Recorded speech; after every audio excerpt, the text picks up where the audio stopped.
Hello, everyone. This is FGC at UCLA's Ursine Combo Lab Audio, episode number 13 of our podcast.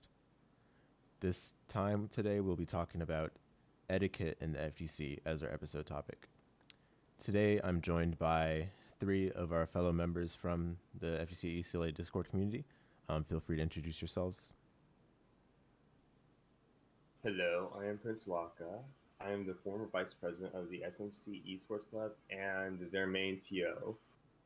I no longer go to that college because I graduated, but I still keep close ties with that college as well as the surrounding university and college scenes.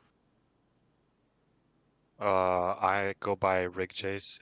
I'm the head coordinator of the SDSU FGC. I'm Storm Claymore. I'm a grad student at Pacific University up in Oregon. I'm a regular here in this Discord, and I'm currently doing audiology. So there's that. Awesome. Thanks, you guys, for introducing yourselves.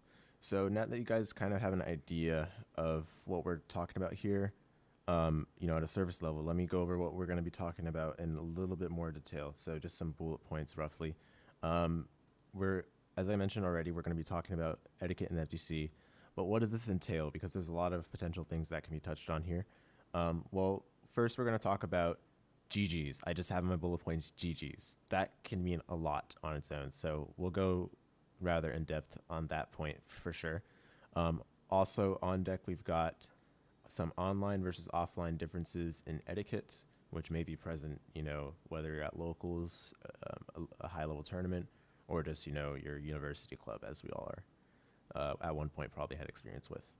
And then we'll talk about some etiquette with new players, whether you would, like go easy on them, pick a sub on them, or things that you should not do or not say, or you should say in order to make them feel a bit more comfortable.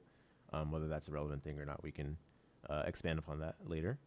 And then we'll talk about things such as sandbagging versus pub stomping, which is relevant because this all kind of relates to etiquette.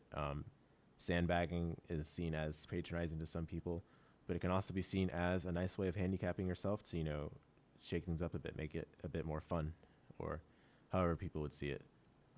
That's up for debate if you guys would like.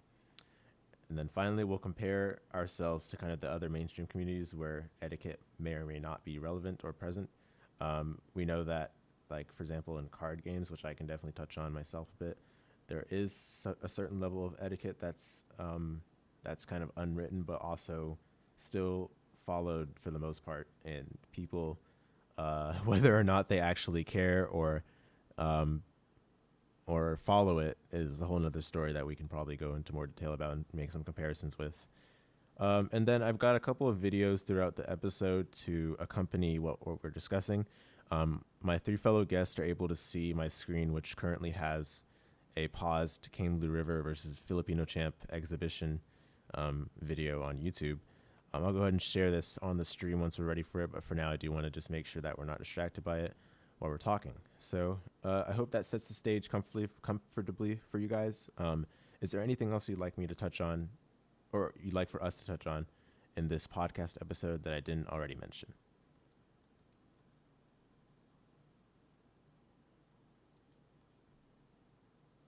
Okay, if not, then let me take a look at a couple other things that I think were brought up by some of the Discord members over the past week. I know a bunch of people have their passionate thoughts about GGs being something that you shouldn't say unless it was actually GGs because it's like sarcastic or whatnot.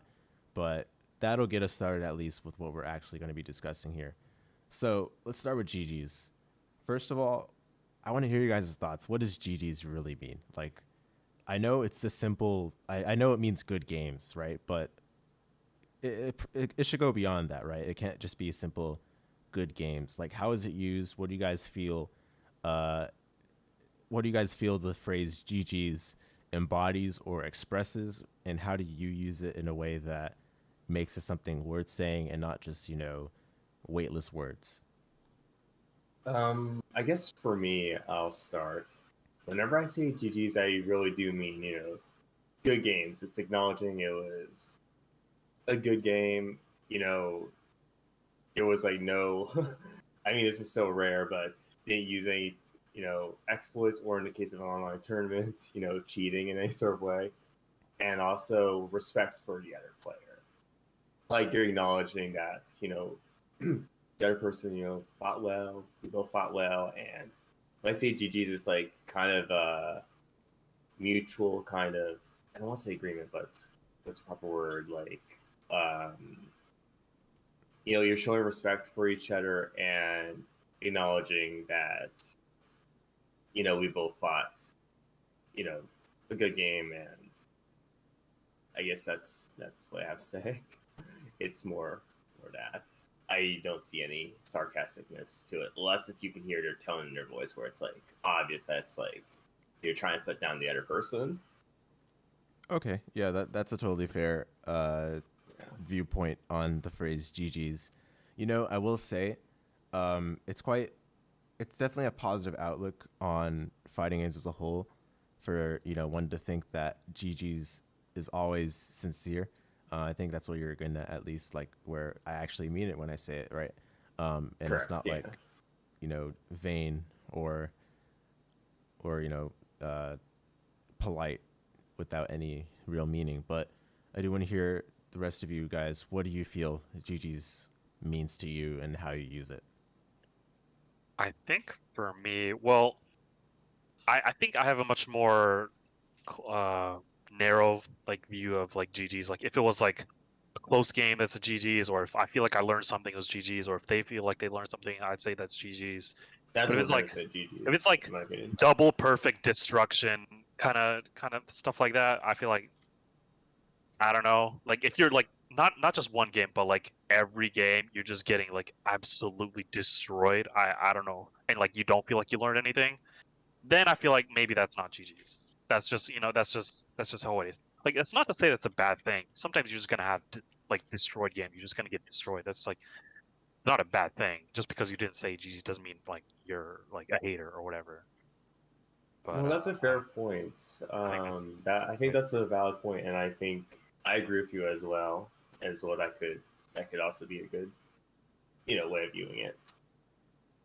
Okay, so what I'm hearing basically from you, Rig Jace, is that GG's can be used to actually mean it, but when it was actually a bad game, you don't want to make the other person feel that, you're yeah, I taunting can them. also like even if you're like what's it called online or in person, I feel like if you destroy someone and then you say GG, I feel like no matter how you say it, it's gonna come off bad. You know what I mean? Yeah, yeah, I hear you there. And actually, I think Norse was getting at this when she. I did remember that was kind of what I was getting at. Yeah. Yeah, yeah. I can go ahead and read Norse, and you can say whether this is whether I'm right or wrong in saying that what you are saying is along the same lines. So she says, "I feel a lot more comfortable saying GG's if I lose a set than if I win. I'll wait for the other person to say something if I ended up winning the set, unless it was legitimately very close, and I get cues from the opponent that it seemed like they enjoyed the match too." Um, does that sound about along the lines of what you were saying? Yeah, more or less. That's pretty much it. Yeah. Pretty Okay. similar on that part. Yeah, that makes sense. I will say, like, I'm going to give a little bit of my way in myself before I give the floor to you, Storm Claymore, if you'd like to add any thoughts here. But, the idea of, okay, if I lost, then I'll say GG's, like, unconditionally, or, like, I'll be the first to do it. Basically, I'll take the initiative, right? That's me. yeah. That definitely, probably reveals a different like personality of a person than being the one to say GG's only if I win, or if I beat him up badly, I still say GG's, and then oh no, it can be taken as cockiness or haughtiness, right? In the perspective of the other person, it's a very interesting thing. Sorry. Oh, go ahead. You're That good. explains why I ran into two players that refused to reply to me and seemed very salty after I said GG's to them in an online tournament when I 2-0'd them. Yeah, I don't know. There's always the aspect of I'm just trying to be polite, I'm trying to say GG's. You know, I hope you guys are able to see the screen share I've got up right now. This person, Peppery Slash, says, I like telling people that I outplayed them. And then we get to the second one. It's like the duality of man. And the second message is the same person. GG's anyway. Peppery Slash, nah. Right? I think that's a funny little dualism there, because this person who supposedly loves to rub it in would probably say GG's when they win, right? Even if it was utter destruction. And I will say, I personally will say GG's no matter what. You know, I might feel some other way inside. I'll make sure not to. You know, I'll let my thoughts out after I let you guys comment. But basically, the sense I get here is that, you know, all right, GG's when I win, but if I lost, then, you know, I'm just gonna roll my eyes when the opponent says GG's first. So it's always an interesting, like, duality. You know, how people feel about saying GG's based on whether they won or lost, rather than the sincerity of the actual phrase, which, you know, is a whole other, like, metagame psychology aspect of its own. Because, like, since when did we start, like, mind gaming each other over the words outside the game, such as GG's, which is just so harmless at the surface level, but actually carries a lot of in it, you know, like, what's the word? Like, you know, it can carry a lot of, like, hidden meaning, you know, like, subtly, basically. It's always interesting to me, amusing, definitely. Anything you guys would like to add, or Stormclair, would you like to weigh in now? So I can look at it at a on I guess I don't know how to put it this way. So there's the online aspect and there's the offline aspect, right? So if we're offline and we other it because GG,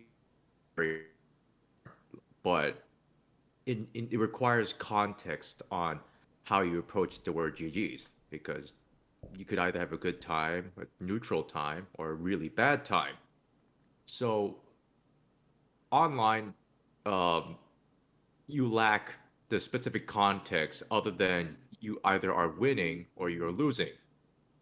And when you are, I guess, forced to, oh, I'm sorry, am I cutting out? Yeah, I think you cut out briefly there. Oh, But you're good now. You're good now. okay. So it does require a lot of context because you're either winning or you're either losing, because this is a fighting game. And when you are put in the position of losing, you're not going to have a good time. You're going to refuse to, you know, cooperate with this, I guess. I'll put it this way: a social contract that everyone signed up when we started playing fighting games. There are rules and there are etiquettes. And one of the first things that we learned is, no, actually, the second thing we learned is GG's, because the first thing we learned is sportsmanship, right? Mm-hmm. So when we're, you know, approaching with, you know, this kind of formality, we're expected to do something out of it. We can't just, you know, dismiss the other person on the basis on their skill level, because, you know, we're just trying to have fun. But then it gets to the point where there's money involved and there's pride involved and there's a lot of things involved. And, you know, when you lose that aspect of yourself, and then all of a sudden this guy just comes out of nowhere saying GG's, how do you interpret that part is I guess the problem when you either win or lose. Um, you know, like when you're offline and with your bunch of buddies, or when you're with a bunch of buddies, you either can just take the GGs in like so many different directions. If you're either close or you just hate them, or anywhere, right? Because the word GGs is like a social tool that we use. I mean, you're not gonna go pop off on a stranger. That that would that would be very unprofessional and it would look bad for our scene. But in the confines of what we use GGs in our, I guess, community, you know, it could be taken like so many different ways. Um, yeah, I guess that's what I can say right now. Yeah, that was like exceptionally worded. I think I wrote a few things down here while you were talking. Sportsmanship was one that definitely caught my eye, caught my ears, I should say. Um, I can definitely agree with you. Like back when we were younger and playing sports in the playground or through PE, we'd be playing like soccer or whatever, right?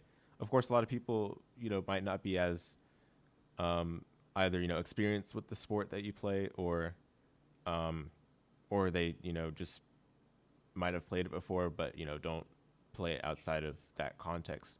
So you got to be pretty gentle with people when you smoke them or something, right? I think the same can definitely be applied. The sportsmanship concept was always the one that was emphasized when I was younger, in those situations where it's like, okay, you got to pick someone for your team. That not everyone might be as experienced, but you do want to be polite and say like, good game afterwards. But I feel like anytime, and this is another thing I wrote down, uh, when someone appears to challenge, taunt, or bait you, it always like triggers this like fight or flight, in my eyes, where it's like, is this person, you know, trying to insult me in some way, or like trying to pick a fight? And it's sad, right? Because like saying GG's is harmless in terms of the word's meanings itself, but the way it's used in some contexts just implies like sometimes like whether it's whether they're trying to taunt you or like rub in the wound that you beat them up and you're like, oh, it was good games because I beat you up, some people just don't like that kind of connotation. But I do agree with you that the online versus offline uh, scenario definitely can change the meaning entirely, especially if it's someone you don't know. And that's where, we can talk about this when we get to online versus offline etiquette um, pretty soon here. But basically, if it's someone you don't know, it's like, is it worth even, going that route at all? Like, of course, saying nothing can even have its own kind of negative meaning. If you want to read super far into it, some people really do. Yeah. Yeah, go ahead, go Um, ahead. so that itself can, yeah, like without like, yeah, GG's is like two letters, and assuming that everyone would say it afterwards, except like if they don't say it, then people will get mad over the two letters, which is weird because either one, they did so poorly they don't want to do it, or two, they don't know what happens next, or three, which is a very exception, they lack the social skills to say it in the first place. And Calling and, out. th- and I know this one person, Oh, and I assure you, everyone knows this one person, and he's very, I guess you would say, infamous in the Tekken community. oh, Oh, So, okay, I'm just gonna say it out. So Armaku oh. is he unfortunately lacks a lot of communication skills, right? And a lot of socialization skills. And it's gotten him trouble because once he's done playing a game, he's up and out because his job's done. That's his role as a competitor is already complete through this like gauntlet. And he got to keep moving because there's more games to come. Or if the buck stops, you leave. Unfortunately, he didn't. For this happened many years. Unfortunately, he didn't pick up that part where you're supposed to say GGs, and people did not appreciate for that. And because of this online culture that we have and the lack of context, people see Armaku not as a person with, I guess we could say, like someone who's on the spectrum, or rather as this villain that they've, I guess, created because he did not say the two letters. dang. And it took like, and then there were a lot of big names confronted. Even me, I've come to him and we're like, dude, I know this is not kind of your field, but people out there are expecting too much out of those words, and they're saying, hey, you say GGs. It's like, and he says, why? He says, well, in short terms, it's kind, and you should probably do it. And he's like, Oh, okay. And now he starts doing it because, we've taught him essentially how to be a little more sportsmanship like. Yeah. Well, yeah, thanks for bringing up that story. I appreciate your willingness to, just be bold and say it directly without, any filters or anything, while still also just, being polite about it. Because oftentimes, especially when we're trying to approach people, call them out with some politeness or sportsmanship that they lack, especially in FGC. I feel like it's very hard for people to address it directly. And part of that could be just, gamers do have a lot worse of social issues than average. Perhaps it's a stereotype that I'm, perpetuating, but regardless, it's definitely a bit noticeable in a vacuum. But I will say that the fact that we do get like a bit perturbed by someone not saying GG's, but we can also be equally offended by someone saying GG's, even if it's in the exact same context, is really amusing in my opinion. I think it's definitely it definitely represents like how complex of a phrase or a discussion like can be had around like what GG's, like the power of the phrase GG's, because again we could just easily just ignore everything about it, just say GG's and move on, not even think twice about the implications. But there's always going to be someone out there that looks at the nuances and takes offense somehow, right? So I think it's still worth talking about and thinking about it. So yeah, again, thanks so much, Stormclimber, for adding that story and just to get some context. Thank you for adding that. And it's funny you mentioned that because I'm actually one of those people that actually gets kind of offended if no one doesn't say GG's to me, because it's almost like they don't acknowledge that it was like they don't show me respect, if that makes sense. I showed them respect by saying this is how I see it. Show them respect by saying GG's. Like I thought it was a good game, and we all played our best. And this, like I said, that's just how I see it. But they don't say GG's to me back. I mean, they could have a different definition or view on the term. As we can see it, the simple phrase GG's can hold a lot of different kind of meanings. But if someone does not say GG's to me back, I feel like I'm kind of disrespected in some sort of form. So I thought it was interesting you brought that up. Yeah, definitely. Yeah. Any other thoughts you guys have before I give my last final opinion on the phrase GG's myself? Can I bring up a story that I had with a guy I met in an online bracket? Yeah, please go for it. And again, don't feel like you have to hold back any information if you think it's useful for the story. Yeah. I mean, I just genuinely don't remember the player's name anyways, so I guess that's out of the way. Okay. But I remember I can't remember what character they were playing, but I got destroyed. Like I literally did not know what they were doing. This was a Strive bracket for context, but I was just it was like in the early days of Strive. I was like still learning the game, and I like wanted to enter tournament just for fun, and I just got completely obliterated. I'm like, oh, okay, whatever. So I didn't really think too much of it, so I just kind of like reported the score and then just kind of like went about my day. And like maybe like 10 minutes later, he was like, "You didn't say GG's." I was like, okay. Is it really that big of a deal? I'm telling you this. I'm like, is it really that big of a deal if I didn't say GG's? Like, I said GG's. You have to say GG's. Now say GG's. What the hell is this hostility? It's crazy. Never seen anyone behave that way. Like just because a person did say GG's, and then I said GG's, and then he said, okay, thank you. That's how you should treat people in bracket. What the? Does he not see what's happening? That seems like an aggressive version of me. It really blew my mind that someone could actually like think that way. Yeah, at that point, that's where GG starts to lose its meaning, when someone has to say, like, feels like they have the need to be the GG's police and say 1984 out here. Right. I think to when you brought this up in our Discord, I was thinking of, the anime meme where it's like, apologize, like, the Cinderella or whatever, like, who's like saying like, you hurt my feelings, and they won't forgive you for like an entire year or whatever until you apologize to them, and they're like, thank you, right? And then they move on or something.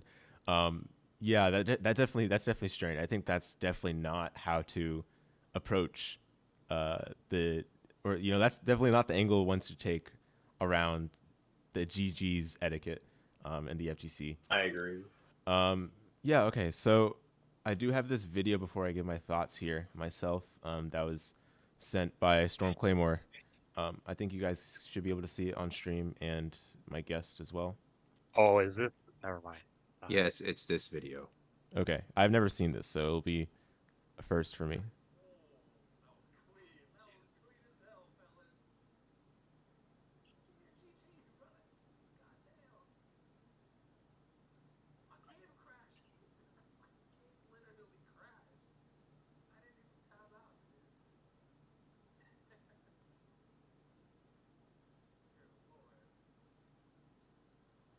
Okay, so basically, what seems to have happened here, it was a beating, right?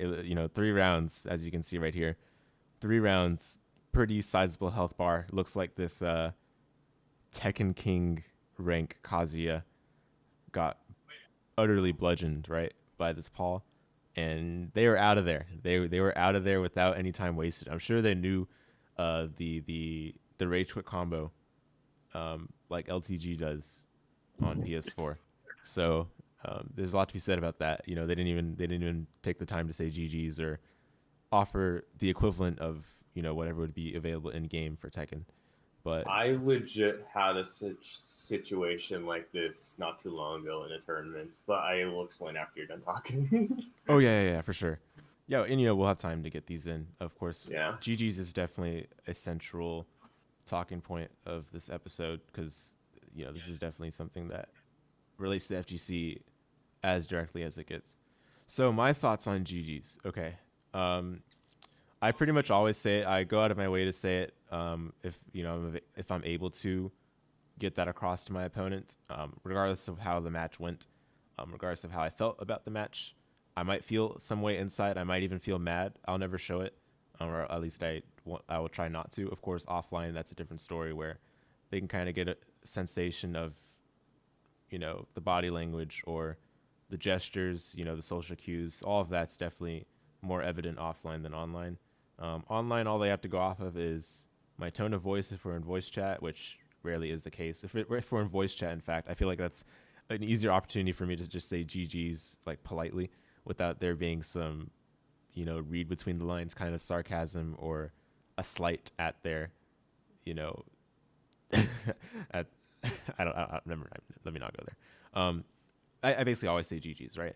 But there are definitely times I've played where I'm like, oh man, it feels so weird to say GGs because I know exactly how this person's probably feeling. Let's say I did some whack Kokono mix that they never would have blocked ever, and it led to half their health or whatever, and then they just flipped over and died, and then I'm like GGs, haha, right? Like I don't say haha, right? But they're probably thinking when this guy says GGs, there's some diabolical maniac who's playing this cheap character that never deserves a GG's in any context, right? But I'm serious when I mean I mean in every polite way possible. But sometimes there's just always going to be a situation where someone takes it a bit less than politely and might just sprint off, not even say GG's back. That's happened to me before. Or they'll say cheap character or whatever. There were a couple of times where I guess this is kind of off topic. We'll get to this back again towards the end of the podcast where I was playing on Edo Pro for Yu-Gi-Oh! And I said GG's.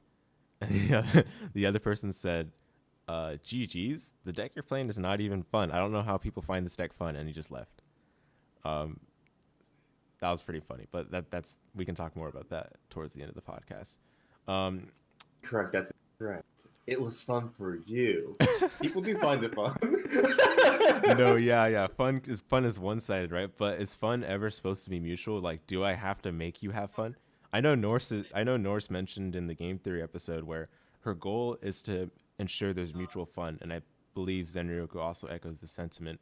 If they're watching the podcast, they can feel free to confirm or deny that. But my goal in fighting games is not for the other person necessarily to have fun. I'm assuming that they'll have fun just by playing with me, but that's not necessarily something I expect and not something that I'm going out of my way to make sure that they have, right? So if they don't have fun, I'll leave it between them and the game, or them and their god, that kind of thing. So to expand more on my thoughts about GGs, Rig Jace, when you mentioned the Peppery says, I don't think I have that open still. Nope, I don't. But basically it said like GGs anyway, and the guy's like, nah. I very much see GGs as the same thing as, the famous scene in The Hobbit where I don't remember character names. It's been a long time since I read that book and, watched the movie as well. But the quote goes, do you wish me a good morning, or mean that it is a good morning whether I want it or not, or that you feel good this morning, or that it is a morning to be good on? I feel like that's exactly how GGs can, be interpreted depending on the mood of the person who's on the receiving end of that, I guess, greeting. I don't know how you would call it, but it's the same idea, right? I say good morning as often as I can to the relevant people, and I don't really care what their response is. I mean, I'm just trying to be polite, right? So GG's how, that's how I feel the same way. It's like sportsmanlike. It's you're acknowledging the other person. You're not ignoring them because you felt bad about a game or because you think they'll feel bad. I think that kind of acknowledgement can go a long ways, no matter what person you're facing or how they felt about it. Another thing I will say about GGs is that a lot of times people read a little too far into the meaning, like the word meaning as in good games, where they think I'm like, oh yeah, good games, even though it wasn't, right? Like it's like lying. I'm not lying when I say GGs. That's like saying I'm lying when I say good luck, have fun. Because, every time I say good luck, have fun, we can get there again in another subtopic. But when I say good luck, have fun, I almost always say it sarcastically, right? Like, because good luck is such a silly thing to say depending on the actual game. So for that phrase, I kind of use it with a bit more, I'm trying to be a bit more condescending when I say that. If I say have fun by itself, that's a different story. But you wouldn't, like, a person who's playing against me wouldn't know that without my having said that to them already. And that kind of ruins the point if you tell them ahead of time, hey, when I say good luck, have fun, this is what I mean. Like that's some next level mind games you're playing with them. You've got to do that. Which is why I feel like it's so unnecessary to go into this kind of, like meta gaming where we're like, oh yeah, GG's, but I don't actually mean it, but I do mean it, and I want you to feel bad, but I don't want you to hate me forever, something like that, right? But it's good we're having this discussion because it's so funny how many nuances there are in just GG's. And if someone right now were to just post on Twitter, yeah, my brain is hurting, right, Prince Waka? If someone were to post right now on Twitter just GG's, that's the tweet, people would have no idea what they're talking about. But then you post a screen cap of saying GG's from Discord, and people riot, or people have their funny reaction, and they totally understand. So I do find that duality still quite comical. But if there's nothing else that we've got to talk about this, we'll go ahead and move on to online versus offline in more detail. Anything else you guys like to add before we get to that? Okay. So whenever I say good luck, have fun, I always mean it. I want them to have fun, and I wish them the best of luck. Oh no, yeah. I can hear the sarcasm in that voice. Honestly, I actually do mean it. Sometimes I sound sarcastic when I don't mean it. I think it's naturally people take it the wrong way because of how Prince Waka plays in game. It's very much, I don't know how you call that plays, like bully like. Oh yeah. I've actually been called my hibiki is kind of toxic and very, very cringe. I've actually heard that before. Oh, like loads of purple throws. The most gimmicky hibiki you could see, but if it works, it works. More power to them. No, that's always funny, right? That's what I'm saying. Like, I feel like the fact that we can actually metagame people just by saying GG's, like Armando's mentioned this before, where he's like, you know, if they get offended by, you know, my pop off or my saying GG's in any context, that's their fault, and I successfully gone into their head, you know, again, which is like their problem. I actually feel like that's a very solid take on this. You know, you just be yourself. You know, you carry the confidence that you need to play a game competitively. I think he says, "Oh, okay." I actually got this a little bit wrong. He says GG easy, not GG's.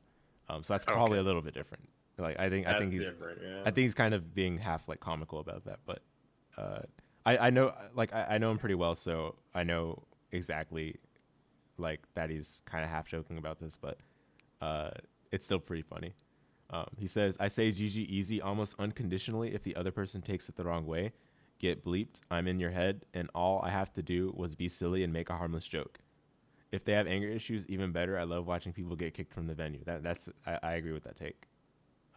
I don't agree with saying GG easy, but you know, again, if they get offended or whatever by that, then that's their problem, definitely. Okay, so moving on to online versus offline, we kind of talked about this already, but the whole idea of these subtopics is that they're kind of a smooth transition between themselves. So, Storm Claymore, would you like to get us started with this? Because I know you touched on this a bit when you're discussing your thoughts on GGs. Anything you'd like to expand upon from that? In terms of offline and offline, Yeah, online versus offline nuances and etiquette. I'm not saying like GGs. Like this is now general because remember our topic is etiquette still. We Oh, talked yes, about of course. GGs earlier, but now when I talk about the subtopic online versus offline differences in etiquette, it can just be general now. It can be anything related to FGC etiquette, not just GGs. It's complex, Mm-hmm. right? So it can vary between venues because if we're doing online, it could be like with complete strangers or or if you're like um streaming it on your on your Twitch and Jesus, hang on. And you know, like you're essentially in this very like I would say like this neutral position where you're just someone who wants to play with this other stranger and you just want to play a few video games, right? And I guess the point of familiarity starts to, you know, close in when you start to understand each other, not just in gameplay, but also as people. So when so you know, you either just like the dude or you just don't like the dude, or it's either or. And then now we just push out in this familiarity zone where you're like, you know, streaming online where you have an audience or you have the stream monsters or you know or just viewers in general. And it can complicate a lot of things where either people will not like you kind and there are people who appreciate you for playing. And it depends on how you're presenting yourself because we can either be our real selves or we can have a persona, right? Mm-hmm. And sometimes having your own, you know, character can be a little too on the nose, or it could just be an entire act, right? I have some classic examples that I could pull up, or, you know, or maybe I can't pull up one person because he's a little too controversial. But either way, uh, it depends on how you carry yourself, and that's the major concern, because people are always going to be nasty when it comes to the online portion because they're not going to approach it as if you know you're beating offline. It's just like, well, I can say anything through anonymously and nobody will care unless someone can actually identify me in the community. So it's pretty much how you conduct yourself in this weird public setting, but it's online. For offline, it's kind of different because offline it's very either like you conduct yourself as if you're, you know, in wow, as if you're in public, or you also carry that character, and it's more in your face. And you want to, I guess, it's more confrontational, right? Because now you're meeting with someone who's right there, and the last thing you want to do is have a fist fight over a video game. So the most you can do is make an act out of it, or just play it just neutral as possible, because now that you it's more um upfront about your image rather than something that people perceive you online, because when you're online, everyone's online, they know who you are. But if you're to compare someone yourself as online versus someone offline, they don't know who you are until they get on your computer. But like the moment you're offline, that's where you have to conduct your etiquette, because now people know who you are and they will take that online. So in conclusion, it's just like, just try not to cause some stuff unless you, I guess, mutually consent with the other person that you're engaging in. But if it's a stranger, why risk it? Unless you're getting paid to do that stuff, then I'd rather not recommend it. So Yeah. No, yeah, definitely. I will say, like, part of the component of, the fact that people can get some way online versus offline, the anonymity definitely doesn't help with that layer of, metagame of etiquette, right? People are oftentimes more willing to show their feelings online where there's a barrier of that anonymity, which allows them to feel like more powerful in how they feel, right? Versus offline, it's like, okay, if you are a bit crazy and you show it, people will have that burned into their heads for quite a while and will probably avoid you, or even in some instances remove you from the event. So there's that aspect to it. There's also the side of, I think I think sometimes online people, like, so okay, so part of it, right, is the fact that fighting games are 1v1. There's always been some haughtiness associated with that fact, right? It's like, okay, if I'm good, it's because of me, it's not because of my team, right? So if I show that I'm good to my opponent, I should back it up by some trash talk, or by telling them even further that, hey, I beat you up pretty badly, you're trash or whatever, right? But that obviously goes against the unwritten rules of the FGC, where sportsmanship. I guess if we're talking about, if we're talking about any competitive game, sportsmanship is key. Since it's not a team based genre, the sportsmanship applies to your opponent rather than the game. It's like, where in wars you wouldn't commit war crimes, which I guess in this case means you just wouldn't rub it in. But some people definitely do not abide by that online, because again, who's gonna punish you, or who's gonna discipline you for that, right? No one is really. And then offline, if you do that same kind of thing, there are people watching. They might go ooh, or they might go, hey, that's unacceptable if it's to that degree. So I hope that sort of expands upon what you were describing there. Are there anything else, guys, that you would like to add? That Oh, okay, hold on. Before I leave it to you guys to add something, Retrograde said, people say I am more toxic IRL than online, which is some absurd stuff. If you guys don't know Retrograde in person, he is one of the most brilliant, and he's much nicer than he might come across in these hot takes that he has on the Discord a couple of times, right? But so that's something you guys would never know unless you meet the crew in person. So there's always that aspect of it, right? And some people do have different personas online versus offline, which I guess is perhaps something deviant. We don't have to go too far into that if you guys don't want to. But is there anything else you guys like to add to online versus offline? I'll just say that with Retro Rage, yeah, I can definitely see that. Like when he was starting to learn Blaze Blue after a bet we did, we don't need to talk about the bet. but in the end, he needs to learn Blaze Blue because I want it.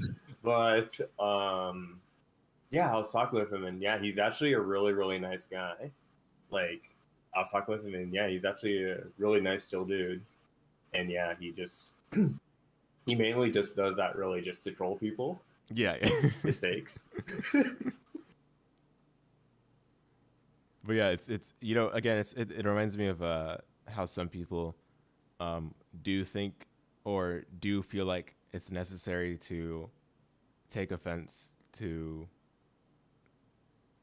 a kind of like personality that they're not familiar with, or like again, like it all depends on like how you like how strong your mental is, how they say in esports, like how strong your mental is when it comes to facing people online.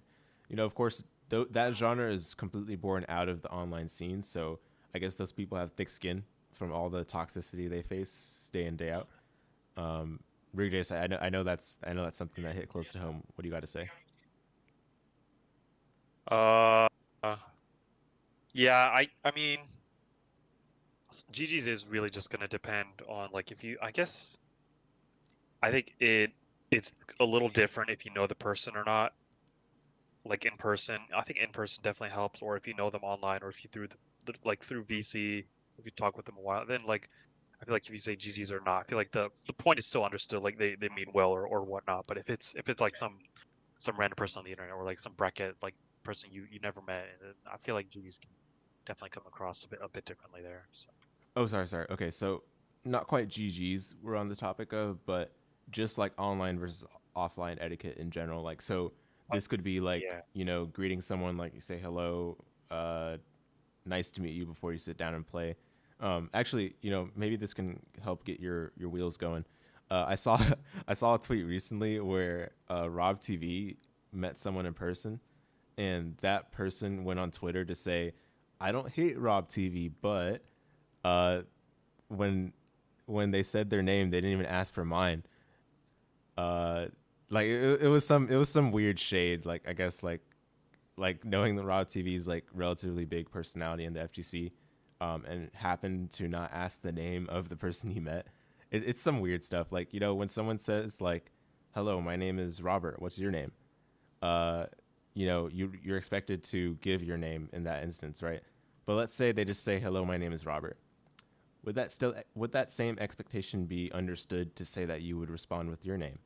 Who knows? Rob TV in this case did not ask for the name of the person, so I guess this person, with whatever social skills they picked up from wherever they grew up in, did not respond with their name and took it as offense because Rob TV did not ask the name of this person whom he might not even remember afterwards. Anyway, that was just a funny thing I remembered. I can pull up the tweet a bit later here, but yeah, what do you think about that? I mean, I don't really have that too many thoughts about it. Just like I don't know. I'm just gonna say like offline is just a lot easier to get to know a person. It's a lot easier to like understand people online. You can take things different ways because text isn't always like the nuance of text of like the human voice isn't really there in text. So I don't know.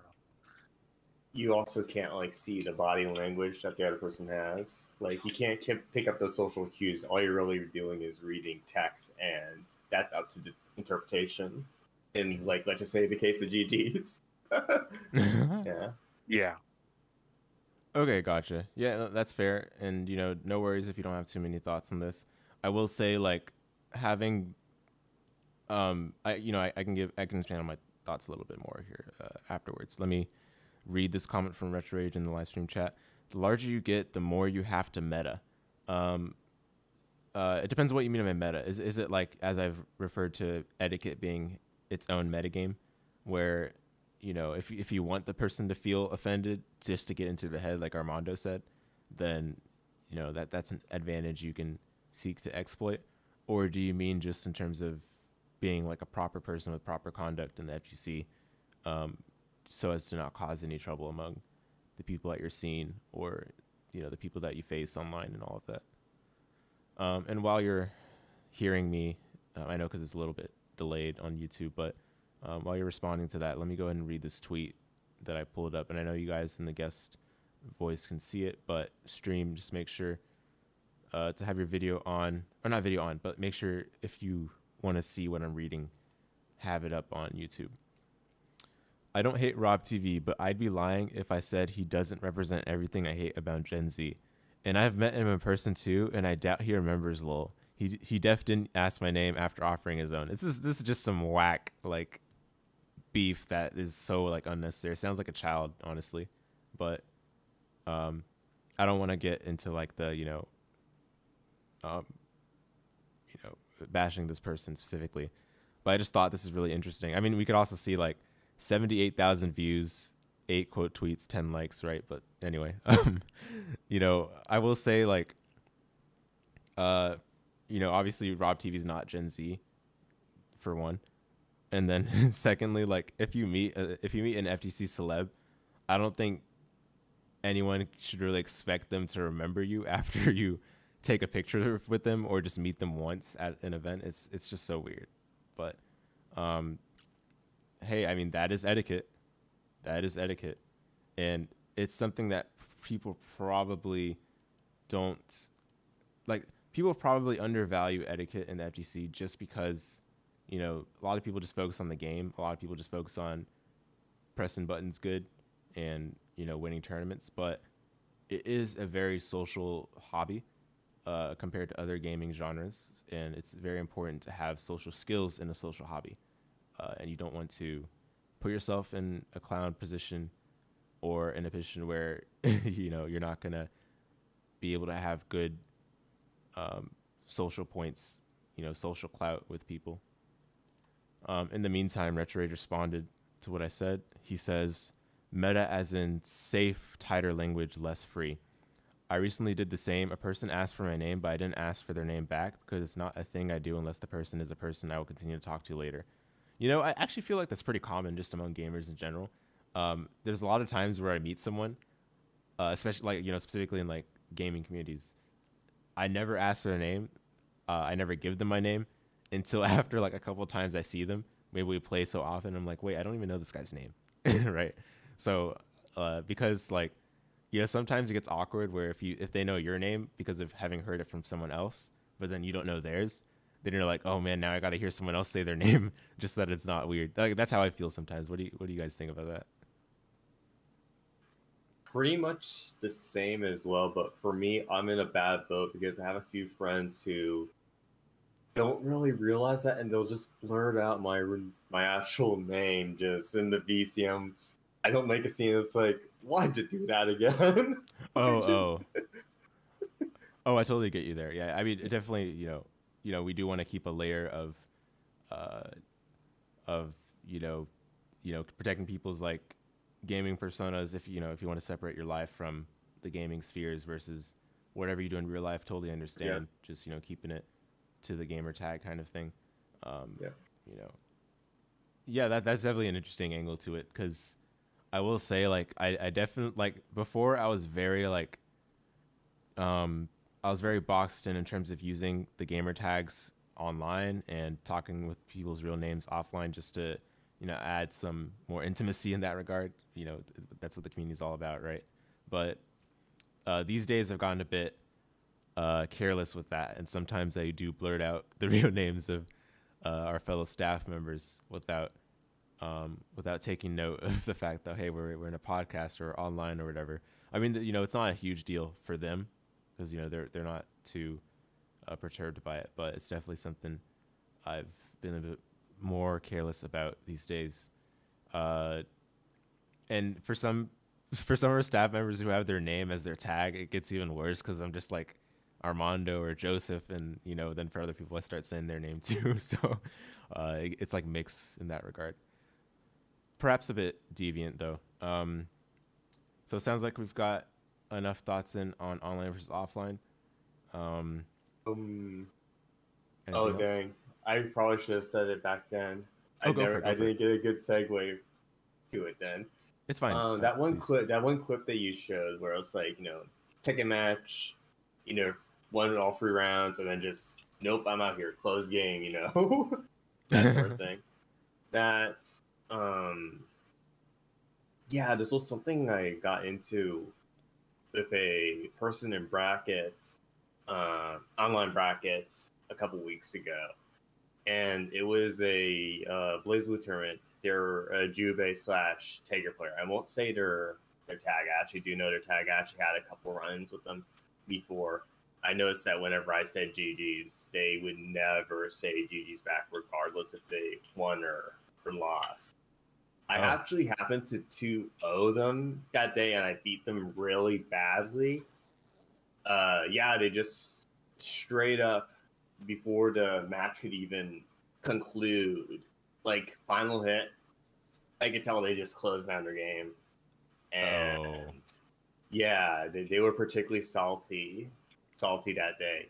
And then when I went to try and go report the bracket, they decided to report it as like 2-1, as in they won one of the games, and that rubbed me so hard. Like, not only are not going to say GG's to you, I respect it was a good game, but then it's like you decide to rage quit, and it's like you want to give yourself a petty score, like a petty point, if that makes sense. That it's like that rubbed me such a wrong way. It's like you don't deserve that point. So I actually posted in the tournament chat, like, that was not the score, and then contacted the TOs in the chat saying, he rage quitted, and then I showed proof that they rage quitted. Then I got in the thing with them, and they were doing throwing accusations at me, and then I had to rebuttal it, and it was pretty nasty. Hey, don't feel any shame about that. You did what you did to defend your honor. Sounds like that person has their own issues. They're a douchebag, to be honest. I'm going to be quite frank. They're pretty douchey. Yeah, fair enough. Yeah, in that case, always say GG's. Be consistent. That person's consistent in their saltiness. You say GG's every time you remember to do so. Like, of course, however you do it, however you choose to do it. But don't even let yourself be, negatively influenced by that person, because at that point, that is definitely their own issue. If they continue to be salty just by the fact that you say even GG's or even beat them badly, again, that is between them and the game. Like, who cares, right? Like, that is very true. It's not like you're offending them. People get offended by. I just thought that was. I thought that was just like a good thing to bring up, that little story I had. Oh yeah, definitely. Thank you for that. And honestly, it affected my run. Like, after that moment, like I like couldn't really concentrate in the tournament, and that just like it made me kind of more angry as well. I mean, I shouldn't get angry, but made me angry that's like this drama was spouted just because of their own poor etiquette, if that makes sense. Oh yeah, I totally hear you. And actually, that's what I'm saying. I do feel like Etiquette is a real metagame. Like, of course, Etiquette is separate from the fighting game, and it's even separate from the metagame of the fighting game. But there's also the metagame for the Etiquette, where it can actually slightly, slip its way through into your very gameplay that you've practiced. It really does, yeah. It's like the whole layer of mind games, and it affects your gameplay. Yeah, it's like exactly. It creeps under your skin. I 100% agree. Yeah, this is why I feel like this topic is actually so necessary, so important, right? Because we don't, if we're trying to become competitive players that win tournaments, we don't want these kinds of silly things to get in the way of our best performances. And also, I will say that sometimes these kinds of petty things are ways of the opponent. Like, let's say they meet us again in bracket, they're the opponent's ways of getting the edge over you because they couldn't beat you in the game. They're trying to beat you out of the game to make sure that they have the advantage next time. No, some people are like that. I think it's actually more common in League, where people will say like, your character is so dumb. Oh my god, the League GG metagame is crazy. Yeah, it is. Okay, go ahead, please. Let him cook. So I no longer play League of Legends, thankfully, but I do have friends who still do. Sometimes I'll be in their Discord and watch some games, and they let me just say they removed all chat and text chat for a reason. I heard about that. So people. So what's it called? You could like, I don't know, I don't know. This is, I guess this is just like online toxicity in general. It's kind of a tangent, but there's a question mark ping that you can do on the map, and you can place it anywhere. And typically, it's used for like, oh, enemy is missing. That's why you mark it. That's why there's the question mark ping exists. So it is useful. It does serve a purpose, but its use is, I don't know, double-edged in that, like, if you see someone do something like weird on the map, or someone made a misplay, you'll just spam ping on top of the location and everyone can see it. So people will do that, and there's the whole alt chat shenanigans. Like, people, okay, so you used to be able to say like a KYS. Everyone knows what KYS means. So they banned that word. People started finding creative like loopholes. They would say like bridge, as in like jump off a bridge, or like rope, or you know what that means, or like drown, or something like that. Right. And there's just, oh my, like the amount of loopholes that they'll try to find just to be toxic is just next level. I've never seen anything like it. Dude, no, yeah, actually, that is actually not that far off topic, because one of our topics is kind of comparing our etiquette with mainstream games communities. So we can go ahead and actually transition to that right now. So in order to formulate a proper comment to that, I do want to establish a bit of context here first. So what we've got in FGC, right? A lot of politeness is central, because we, base our competitive scene around offline, which naturally, if you're interacting with real people in the flesh, you're going to make sure to have, you're going to make sure to conduct yourself properly, because, it reflects on yourself if you have silly behavior, or you go on, violent rages whenever something doesn't go your way, because it makes you look like a child, right? So that kind of proper conduct is central to how the FGC conducts themselves, in my opinion, around etiquette. But when you get to gaming communities that are based on online, again, this layer of anonymity built in to the very core, that's where things start to get a bit more noticeable, the differences between our gaming community versus theirs. You said in League, people are creative in how they work around this, barrier of all chat being like, a bit filtered, based on what people can say or not say, right? In Roblox, it's pretty famous where you can't say suicide, so people instead say commit die. I think they even removed that too. Oh. But basically, like, people say they'll say like sewer side. yeah, exactly, yeah. Yeah. People like Sudoku as well. But anyway, people find a billion different ways to get that across, to create their own etiquette, which is funny because, again, it's definitely very metagamed. Unalive, yeah, Unalive. You're right, Retro Rage, about that. Free after an hour League match. Yeah. This etiquette metagame is pretty nasty too, because definitely people spend some unhealthy amounts of time figuring out ways to get in the heads of their opponents via etiquette, or either good or poor, while they're playing the game itself. Back to the League example you provided, people saying things in all chat to get in the heads, that get around the filters. I will say, like, people oftentimes used to say GG no re to say that they're salty about the loss, right? But there are also people that even say GG after like the first couple of minutes, based on whether there's a first blood or not. Oh yeah. So, I remember that. I think we can kind of tie this back to like the GG's subtopic that we had, but it's so funny that I think one of you mentioned like say GG's before the game. It's so funny that saying GG's before the game just has an entirely different meaning than saying like GG's after the game, no matter how the game actually went. If you say GG's before the game, it's like you're either giving up or you're saying like someone made a horrible mistake. Yeah, exactly. It's so funny.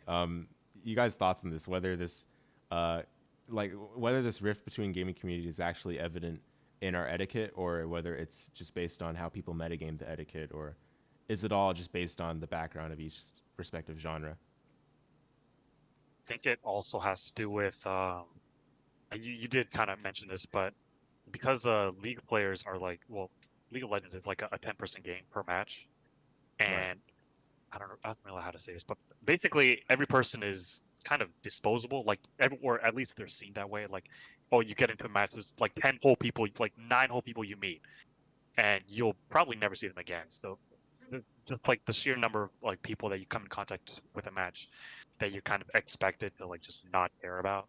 That that's just how the game works. Like you meet not people. Oh, okay. Like they don't really mean anything to me. They're just like roles in a game. But in fighting games, I feel like you can like run a long set with a person in a lobby, and you can kind of like get to know them, and sometimes you could like become friends after that, even in online lobbies.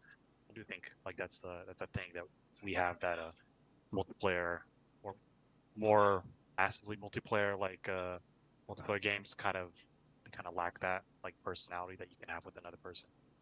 Yeah, true. And actually, that's a great point, right? Again, the intimacy of, being 1v1 versus 5v5 or whatever number that game has definitely means that if you don't make at least a small effort to be friendly with your opponent, you're already alienating the small player base that the FGC kind of has. And part of the reason for that, too, is that if you're going offline, again, the conduct really is really more noticeable in the offline setting. But, people want to find that person to play a long set with because those are the most enjoyable. Those are where you get to know a person. Those are where you get to be able to adapt with more chances. Those are also when you have a greater opportunity to show that your etiquette is good, so that you can actually have the fun that you probably are looking for when you play a fighting game. Because I mean, let's be honest, guys. It's you kind of have to go out of your way to have the right amount of fun you're looking for in any particular day and playing a fighting game, especially if the skill level is pretty big between the two people that are playing. That's just the way it goes. Not everyone looks for that fun, but it's definitely something you have to go kind of out of the way for in order to make sure that any of these etiquette things that we're talking about don't get in the way of the proper fun. Any additional thoughts?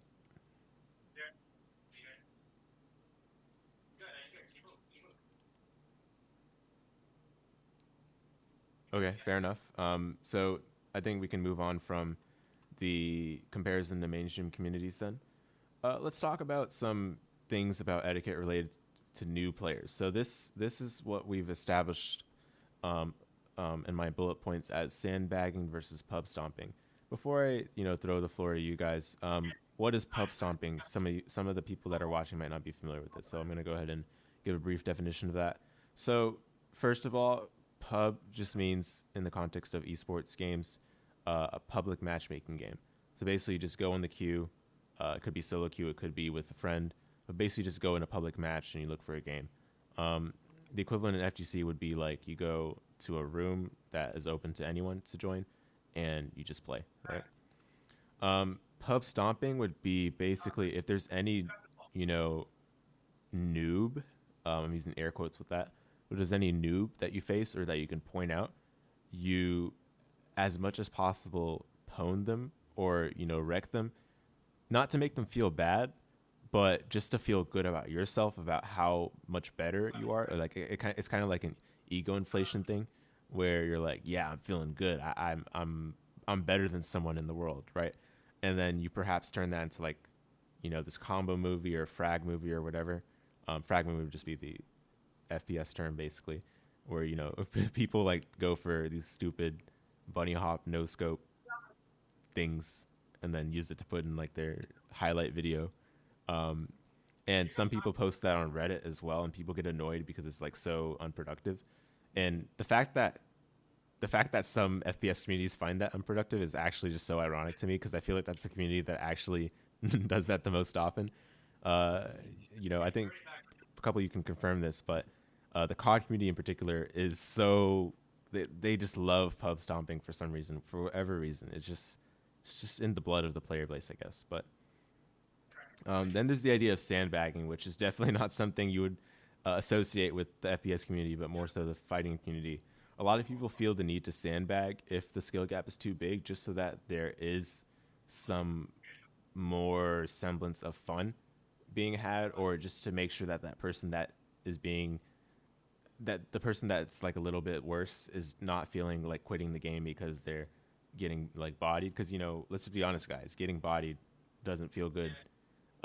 Some instances, there's some people that love getting bodied, but oftentimes getting destroyed by someone's better than you. It's not the best of feelings, right? So the idea of sandbagging is to make that person not feel as bad. But then there's the side of sandbagging where it's like, am I patronizing? Am I playing in a way that is just like is not sincere? And that if I still beat them up with, in a way that they know that I'm sandbagging, then does that actually make the situation worse? There are those sides to it, especially when we think about the differences between offline play and online play. I can definitely say myself, I've got a couple stories about this, but I do want to hear what you guys think about this before I get to that.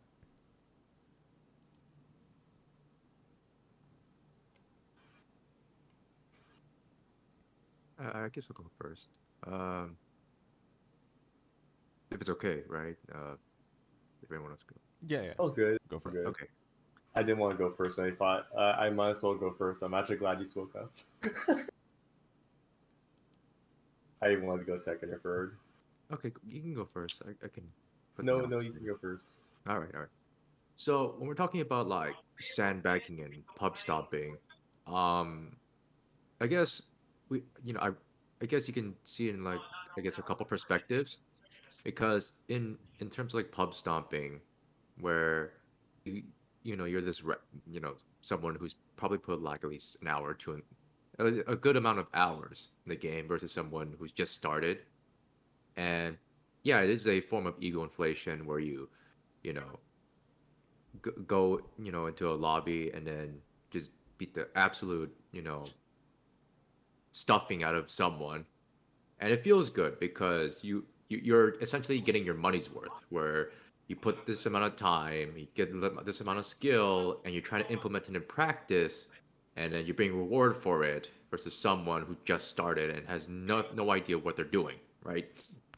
And we also it also feels a lot of it also feels gratifying when we're looking at an outsider perspective where it's a similar situation but you're the audience member, right?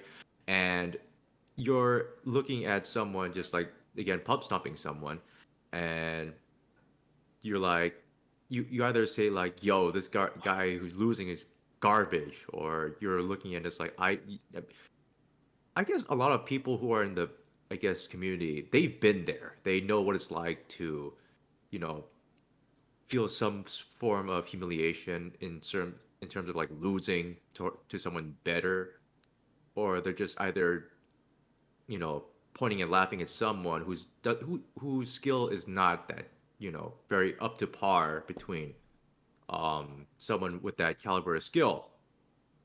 And it becomes an issue with the person who's not a very who's like a casual because they just got in the game and now they're thrown into the the coliseum where they're expected to perform just like the person who put all this time in. And when you're in that receiving end, um it's not a good feeling. We're just like, do I want to be in this community, or should I just suck it up and get and grind the game so I can be just like them? It's a form of like belonging, right? And yeah, like in like Call of Duty, there's not a very I guess how do you put it this way? It's not like in League where you're depending on what rank you are. In League they perfected the ranking system depending on your level, where essentially you're pitted against someone with your similar level. And with like Call of Duty, there's not much to it because the moment you mention skill-based matchmaking, everyone loses their mind because they don't want to. They want to feel satisfaction. They want that. They want to be. They want the clout. And you're fighting against someone your level. Now it's a sweat fest. Now you're try hard, and people for some reason just don't like that term. Except when you're trying to put yourself on a platform, not only being entertaining but also good, and people pay you money for it, then you have no choice but to fight for it because it's money and fame and clout. And then this is where like pub stomping becomes an issue because now it's just like you're either in either receiving end. Now, for sandbagging, it's it's how you use it, right? Right. Because when you're meeting someone new, you can either, you can use a character that you're not familiar with just to test the waters, and you're trying to, ease someone in there, dip their toes in the pool, and you're trying to show them like some entry form, or like when you're teaching them something. That is understandable because, you want them in the community, you want them to feel like they belong. It becomes a issue when you the sandbagger purposely choose a character that you're not familiar with, and then there's someone who's actually trying, and they're feeling insulted when you're not giving them the best. And of course, it can go like in different interactions where it's like, hey, why don't you play me at your best? And it's like, why should I play at your best? Get good, buddy, Right. And it becomes like this weird power struggle when you the experienced player want this kind of like, oh, if you know what you're doing, you should be keeping up to my pace, and if you unlock this part, now you get to fight me in my serious part. And then the not the one with the lesser experience will be like, hey, stop treating me like something I'm not, who I think I am, and treat me at the best. And it's like, okay, cool. So it's weird because there was this like and then there's I guess the competitive play where a lot of people like to do this before a big bracket, and I'm somewhat guilty of this because yesterday I went into a bracket, and before the match began, this one guy came to the scene and he's like, "Hey, you want to play a couple of Tekken games?" Like, sure, why not? He pulls out his main, and it was a Leroy. He pulls out his main, and I pull out someone who I don't play, like Dragunov. And I'm trying to, and this happens a lot in pre brackets because we're all trying to feel each other. We're all trying to collect data while they're going, so we can use that to our advantage. And when and it's ironic because now I'm pitted against him in the bracket. He pulls out his main and he tells me, "Hey, this is just my main. I can't switch characters like everyone else can, and compete at that level." And I pull out my main, which is Leo, and I lose the first game. That's my main, and he just beat me with his main, and I was just like, not like this. So,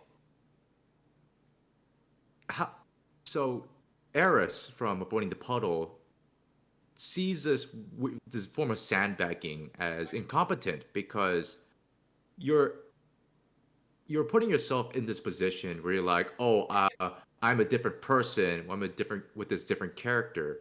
It's like, this is not my real main. This is my real main. And it's just like, no, why would you ever do that? You're switching, your weird forms of tactics when there are more optimal ways of switching your own tactics.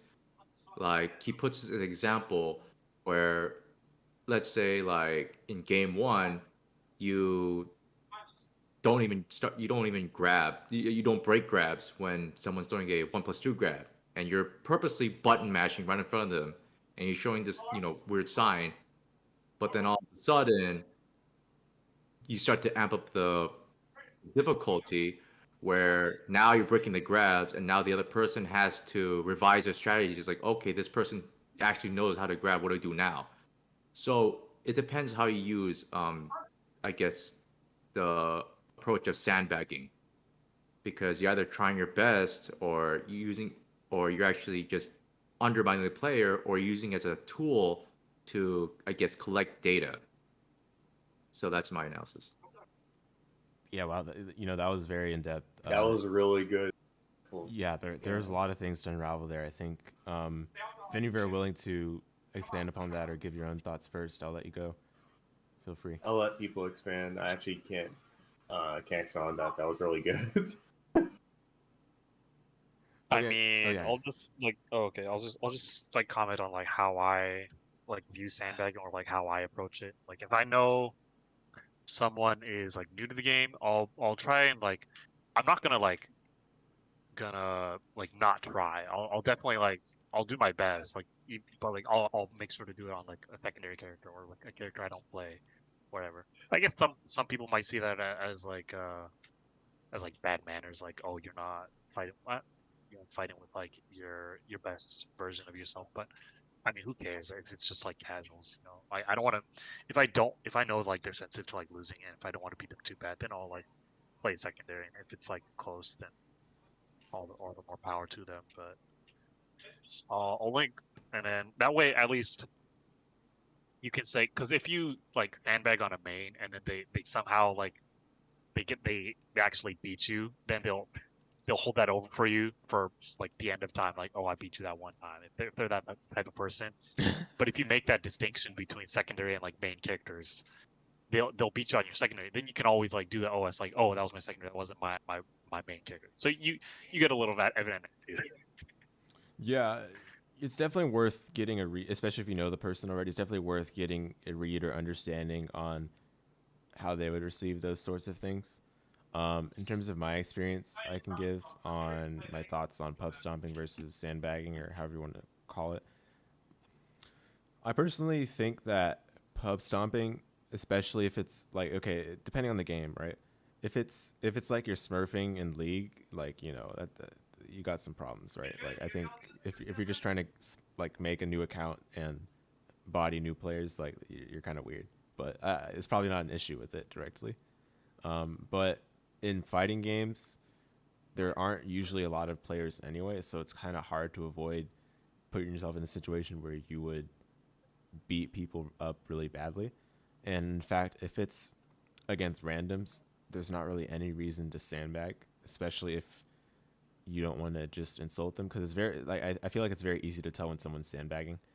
Um, you know, and if it's like a tournament match, do whatever you want, right? Like, I feel like the etiquette there is fair game. If the goal is to win, then you should just win and move on. There's not really any etiquette in terms of sandbagging that you necessarily need to follow. Now, I will say there is sort of unwritten, unspoken rule when you're dealing with a friend of yours that's a new player. You want to keep them as your friend outside of the game, right? And you perhaps know that friend just from already having interacted with them outside of fighting games or wherever you first met them, right? So I think with that in mind, it's necessary to have an approach that's a bit more delicate to ensure that you're not interfering with the actual friendship you have outside of fighting games, especially if it's someone that you want to be able to continue play fighting games with from then on. If they're not interested in fighting games, then that's a different story, right? But if they're sort of interested in fighting games, then I think holding that interest is definitely, first foremost priority. That can depend on the person you're talking with, but I do want to offer that as my perspective on the idea of sandbagging versus pub stomping. There are some nuances where the situations would be appropriate to just ignore any sort of morals associated with either of those two, or hold the etiquette to heart and make sure that you don't unabide it. And I thought it's worth mentioning that because a few of you did point out that sometimes there are situations where sandbagging is just insulting, right? Because it's like, I can still beat you without trying, kind of thing.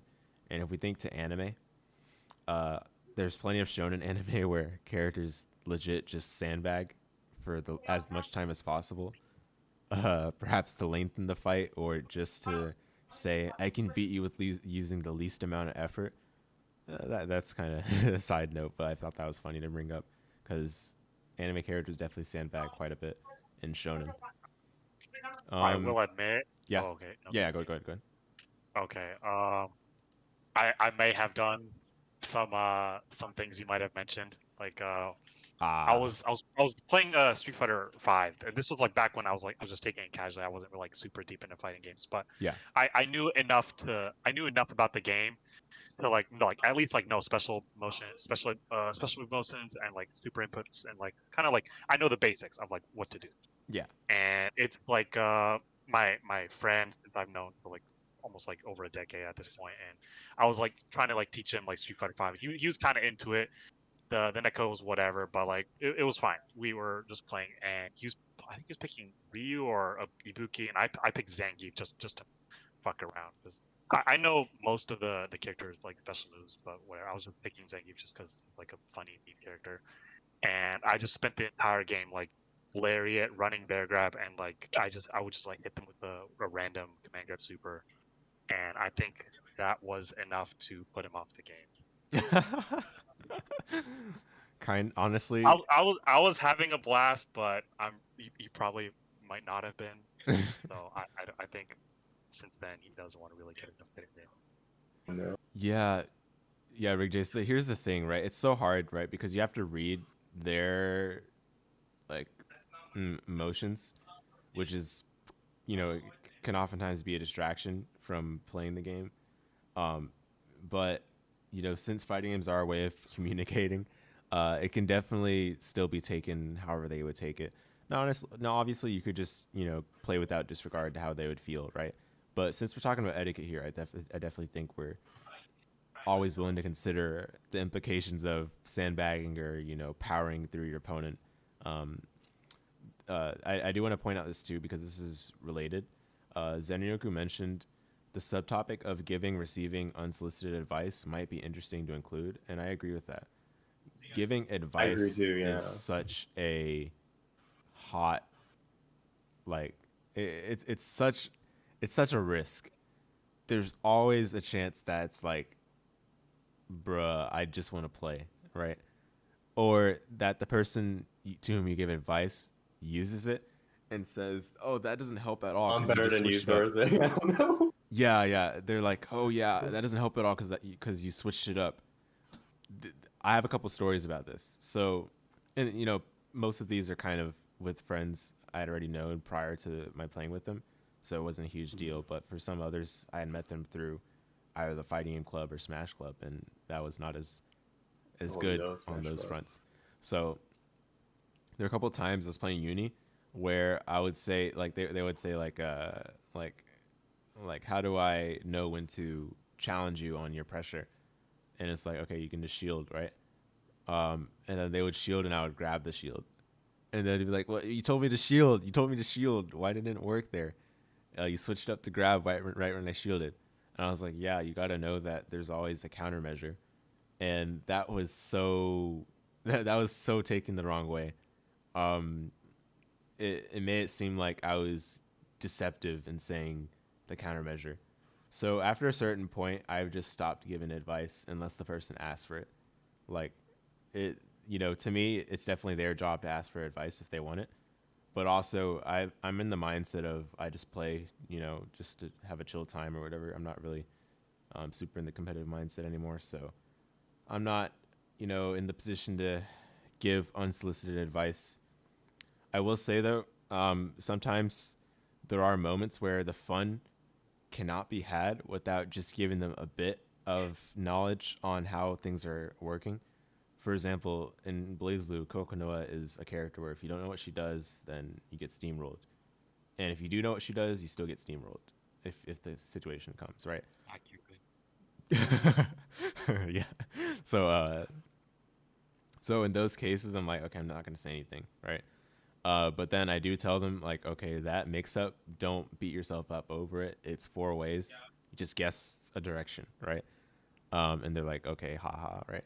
But there are other times where it's like I do the wrench overhead, which is a standing overhead, and they're like, oh, I knew it was coming, but I still couldn't block it. And then they block it, but then they don't block the second hit. And I'm like, oh, man, okay, I got to tell them that the second hit's an overhead too.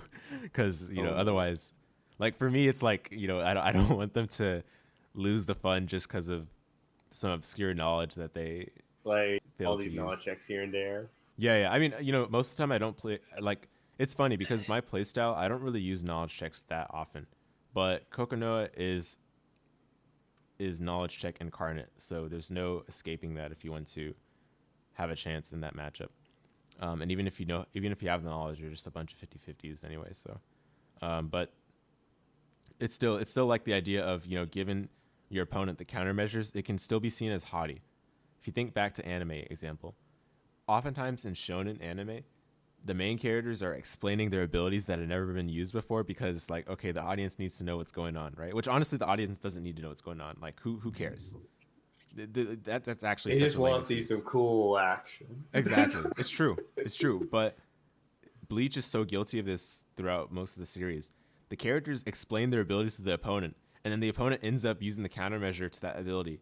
And the main character's like, Oh, I wonder how did you beat why. me? How? Did you How beat me? did you know? Like it's so dumb. It's so dumb. So that every time I'm like, thinking about giving advice, I'm like, I think back to that and I'm like, okay, I'll just let them ask if they want to. Or I say, if I'm trying to be a little goofy, I'm like, okay, that's for you to figure out. But I rarely say that. I really only say that in card games because that's where it's like, all right, this is like actual hidden information about my deck. I'm not willing to reveal it. But if it's like fighting games where they can just look it up anyway, then I'll tell them if they ask. Which I guess that could be like a notable difference between the two genres, obviously, right? But the whole point of my mentioning all of this, you definitely have to get a read on the very person you're dealing with in that moment. And again, that goes back to the metagame of etiquette. You do have to have quite an expansive, deep strategy to approaching the etiquette so that you can remain composed if you're playing a tournament, or so that you can keep friends with the person that you're playing with if it's in a casual environment. Is that a fair conclusion, guys? Is there anything you want to add to that? I'm just Uh, gonna say. I want to add one. Oh, sorry. Let Ray Jace go first. I Alright, let's need see. a little No, bit no, of no. my dinner. My thoughts not completely formed. You can go. Oh, okay. My dinner will have to wait a little bit then. Anyways, yeah, about sandbagging. This is just an interesting point, and yeah, I was like, when I was helping Retrograde learn some Laser, he mentioned a moment where it's like he was playing with someone and he wanted the game to be fair. The person he was fighting against wanted it to be fair, more interesting. So then he decided to restrict himself with buttons. Like he would only use like I don't know, like medium punch or something, and like KLF 13, and that rubbed Rigid. Sorry, not Rigid. I'm sorry, Retro Rage the wrong way, and like you're not giving me like you're not playing me seriously. You're not giving me full power, and it's interesting because I personally had a friend who was learning a fighting game, and I purposely restricted myself. I was Billis Drive playing chip. I only used punch, and he got so irritated and mad.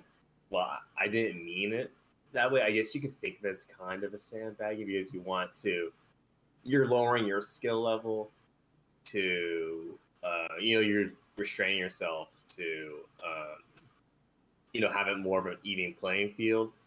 But in that case, even though I didn't mean anything bad by it, I just wanted them to have fun. And I know it's not fun, and if you're being totally body and you're still learning your character, learning the mechanics, learning all this kind of stuff, that you kind of need them to actually warm up and know how to play the game. So I decided I'm going to restrain myself.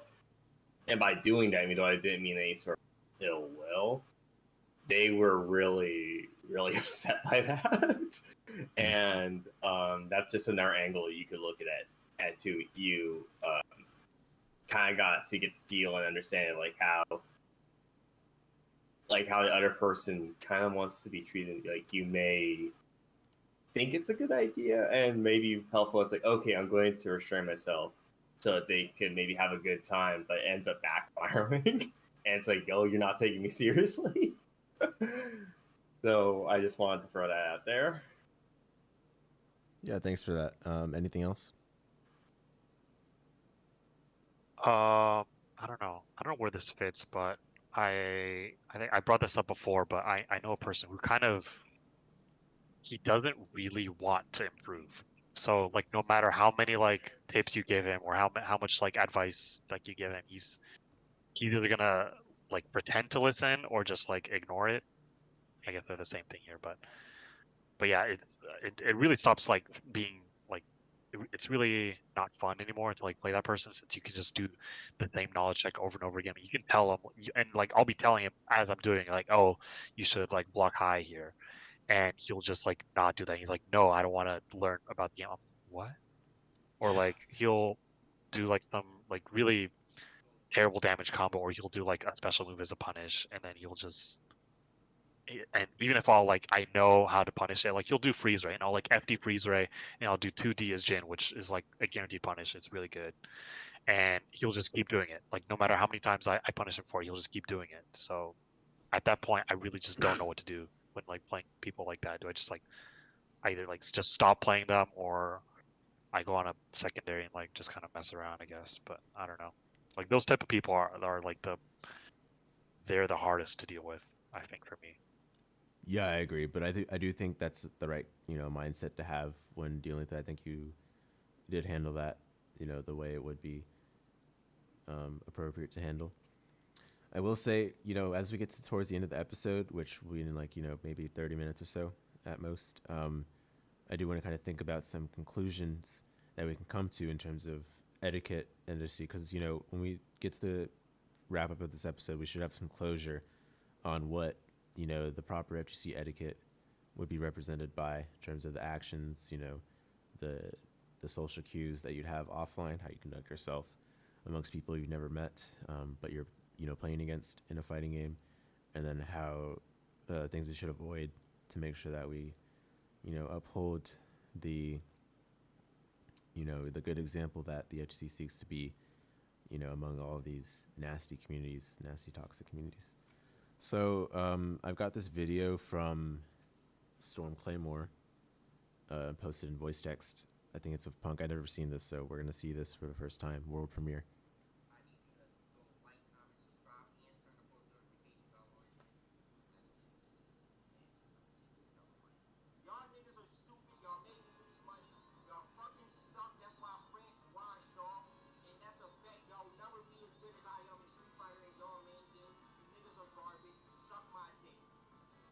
Okay, that's the average Punk mentality. Nothing much more to say about that, I guess.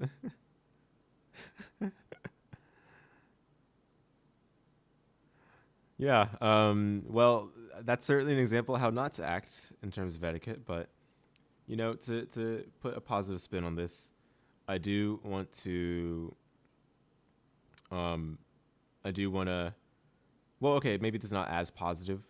We'll offer the positive angle to it after we watch this. But what I'm about to show right now is, as you guys can see on the screen, it is the middle of the Filipino Champ and Cane Blue River exhibition that took place at Winter Brawl 10, which was in 2016, I want to say, 2015 or 16. But yeah, this one, so basically right here, I paused right at the moment where Cane Blue River's two characters are gone, Sentinel and Hulk.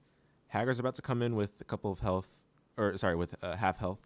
But notice how it's Magneto. There's a famous little, cheese you can do with Magneto. It's not real. It's fake in quotation marks, where you can just repulse to keep Hagar away, and it's like 10-0 matchup, right? But it's not real. Let's not get into that, because it's not the reason I'm showing this. You'll see why I'm showing this here pretty soon.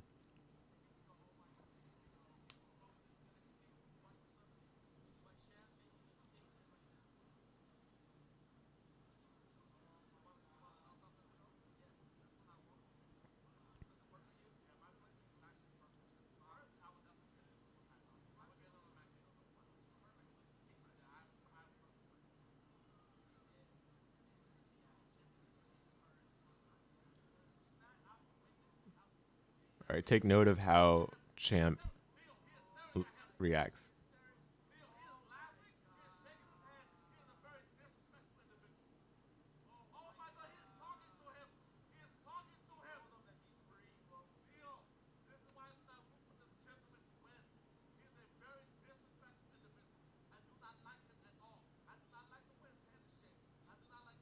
Okay, if you can read lips, you know what he said. I'll put it in family-friendly words. Oh my goodness, he's so free. So free. Wow. All right. Anyway, the reason I'm showing this is not because of, well, okay, obviously it relates to etiquette, right? But it's not because it's a bad example of etiquette, but it's because it's actually an interesting case study for context matters. The context here was actually not that Filipino champ and Came Blue River had beef, but rather that Filipino champ is somewhat of a villain in the FGC, like a showman in that regard. And Came Blue River is like this calm, composed player that, keeps his thoughts inwards and kind of thing. So this sort of juxtaposition really showed here when they played, when they were, when the challenge happened for them to play each other in this exhibition, it allowed their personalities to really clash and show how beautiful the FGC is. Champ meant no real hard feelings against Came Blue River in this exhibition, but this definitely is it gives you a good idea of how this was about to go. And funny enough, in the actual bracket, this is pretty famous actually, that Came Blue River managed to beat Filipino champ in the actual bracket, which is where arguably it would matter more than this silly exhibition for clout.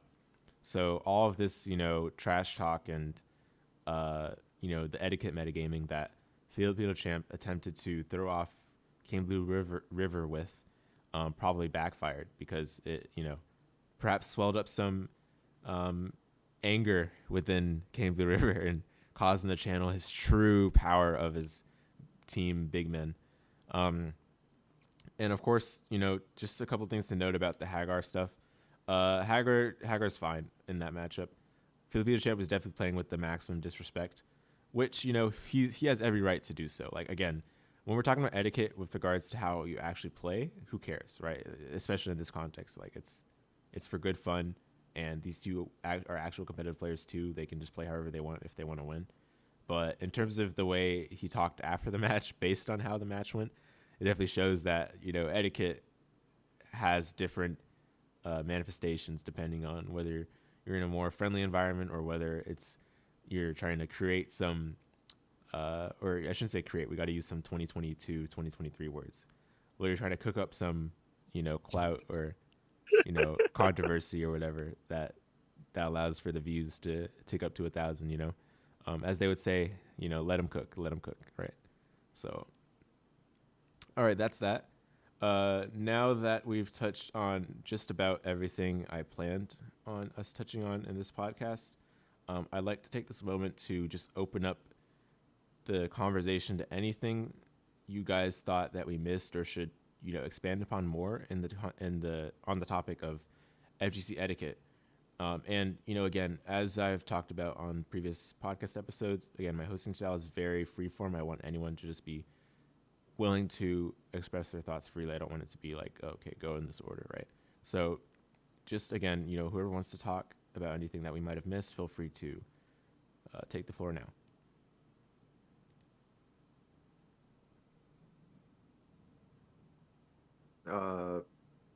I'm just gonna say that anime is the worst thing we have brought to this community by any means. Like, oh, you don't know my power level? Ah, too bad. I was like, why? Play the damn game, Like, I don't care if you're Naruto jumping through different dimensions and shit. Stop. Just play.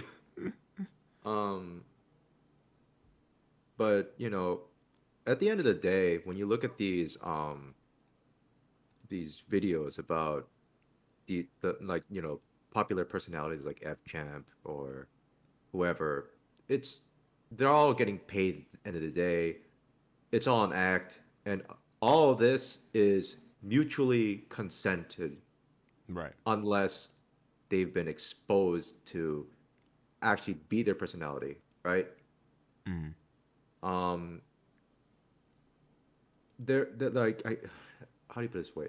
So I'm sure that all of us terminally online on Twitter have known that there was an incident in Genesis 9 for the Smash tourney.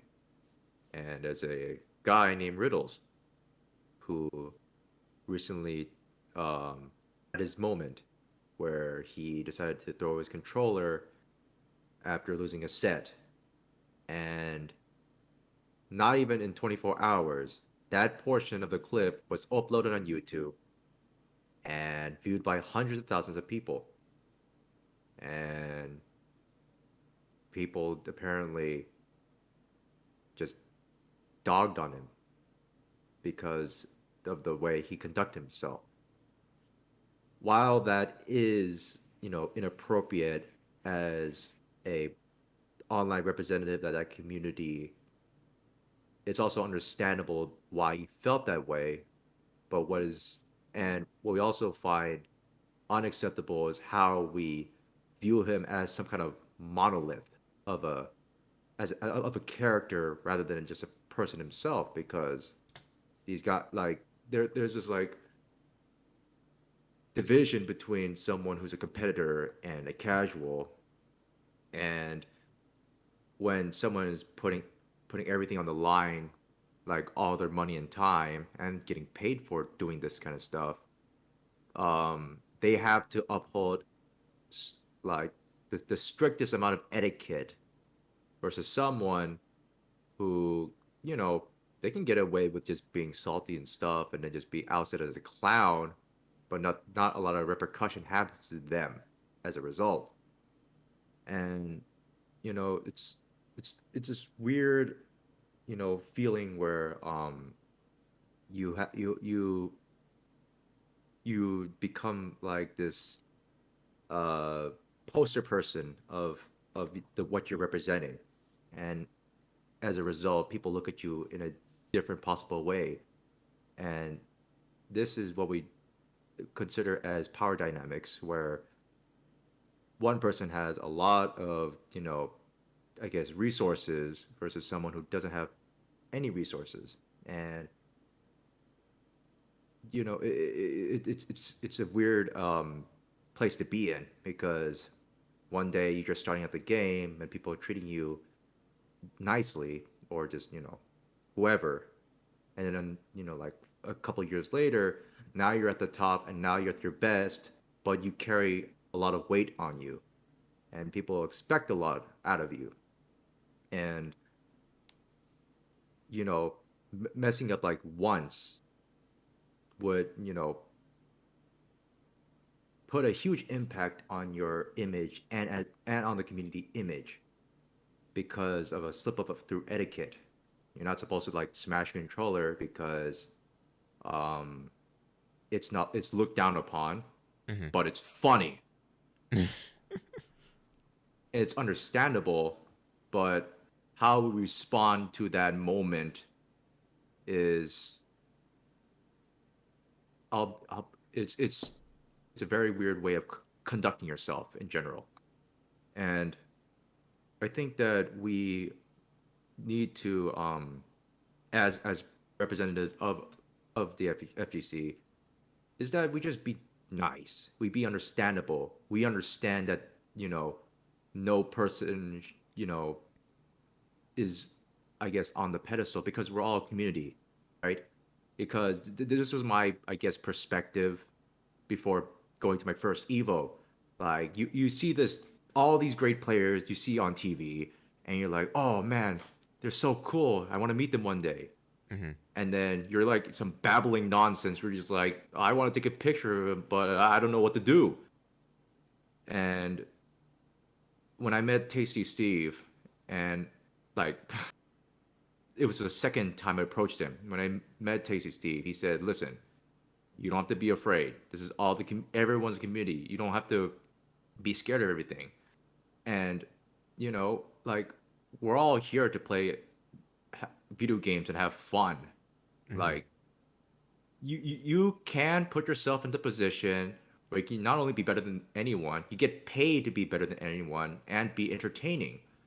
But where it crosses the line, where it's like, how do you carry yourself in that particular moment when you know you're in the super competitive level and you're not there to have fun, you're there to win. And it's a very weird um uh show that everyone gets too lost upon, and that I think we all need to just consent to it, that we all understand, like as if we're in the joke, but again, we're all terminally online and we don't know what the hell's going on. So Yeah, it all goes back to the lack of perhaps prerequisite or baseline social skills necessary to function in a social environment. And as it turns out, FGC is a social community. It's a very social gaming community compared to some others. So it's necessary to have that kind of what's the word, competence, right? But again, it's truthfully just not something everyone has. And I'm not saying it's like, oh, I'm better at socializing than you. It's not like that. I'm talking about baseline. And you're right. Online, everything can get blown out of proportions. It's natural. Online has just that kind of effect. We see that more and more on Twitter these days. Things getting taken out of context. Etiquette just being completely disregarded, stifled, thrown away. There's too many. There are too many consequences that come with that. I do think that people take etiquette for granted. It's not like we need some FG cock, whatever it's called, the code of conduct thing. It's called unwritten rules for a reason. These should just be things that you're well aware of. If you grew up with some level of politeness, either from school or from interacting with people outside of school, friends, peers, anything like that. These are the necessary qualities to interact with other human beings. Because at the end of the day, we're all human beings. We're not just people that press buttons, right? Okay, well, very good. So is there anything else you guys like to get in here?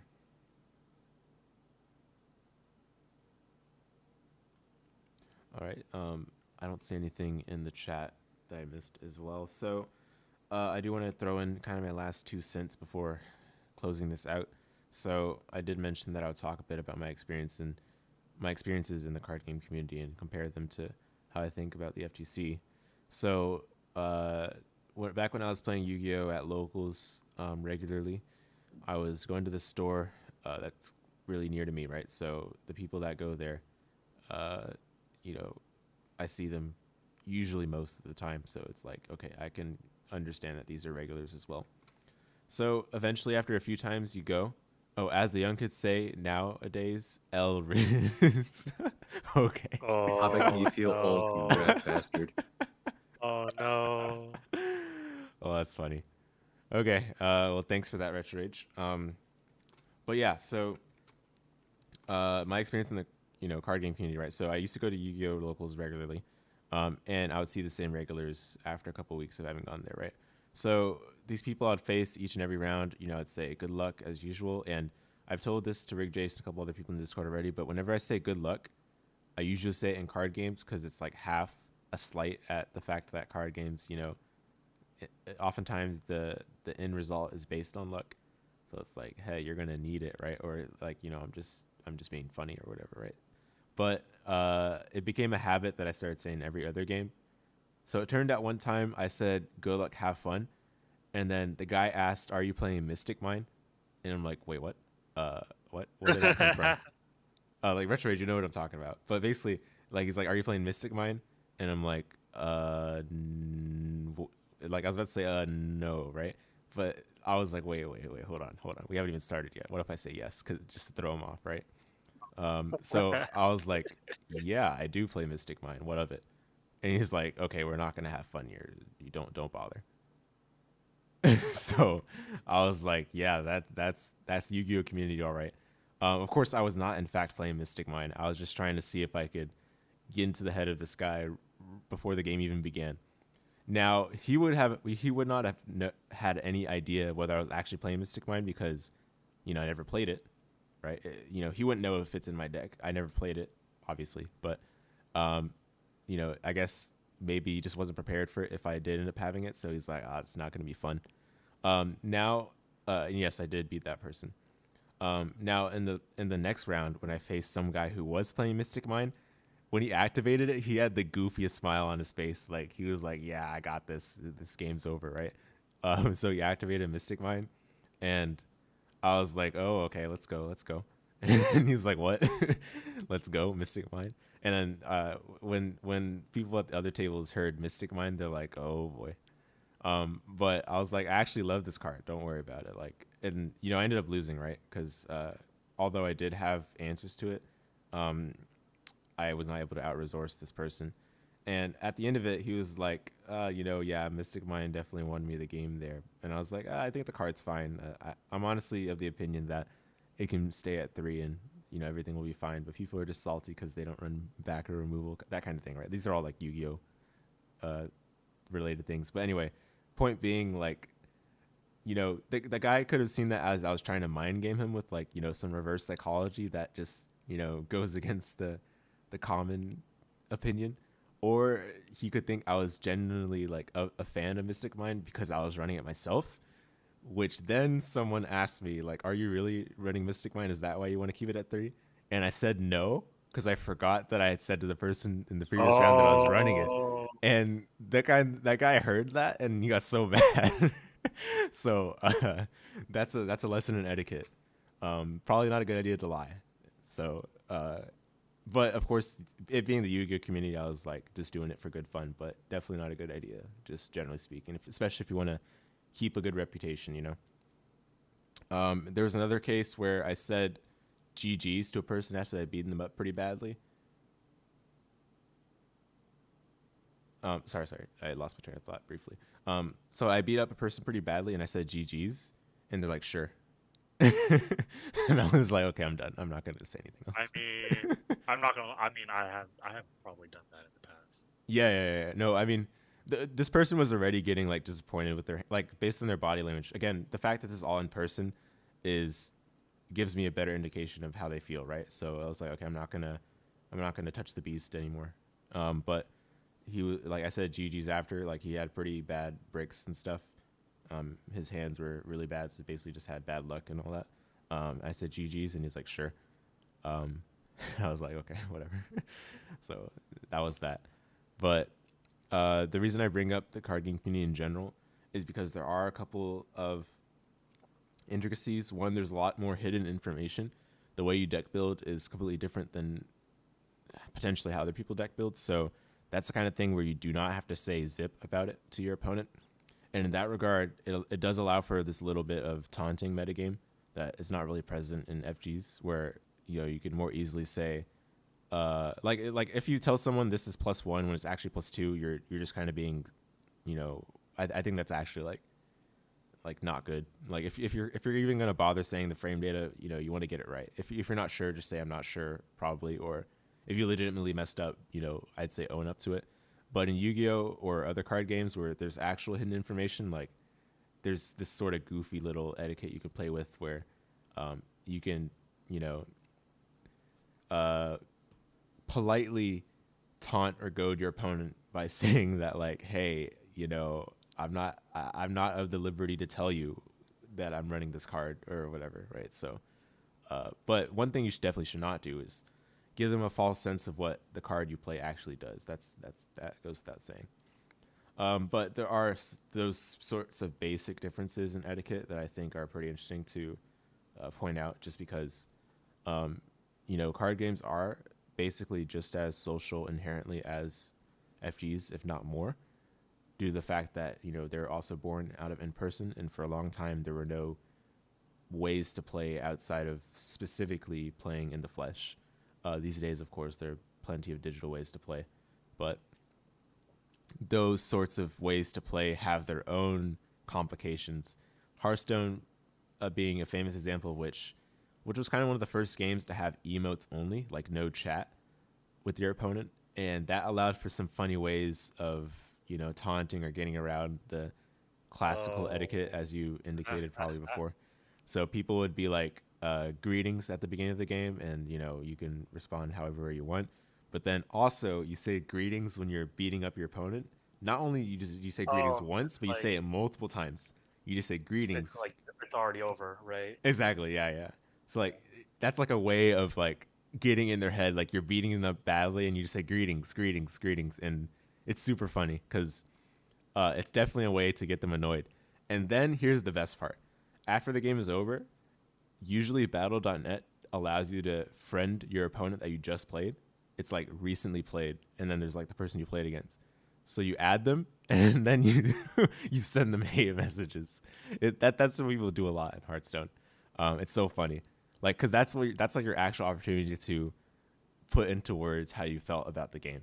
Like you could so you could say Oh GG's, yeah. or you could say you scrub, you played this boring deck and you beat me badly, you emote spam me. They say all the bad things they want, and then they immediately unfriend you because they've said what they need to say.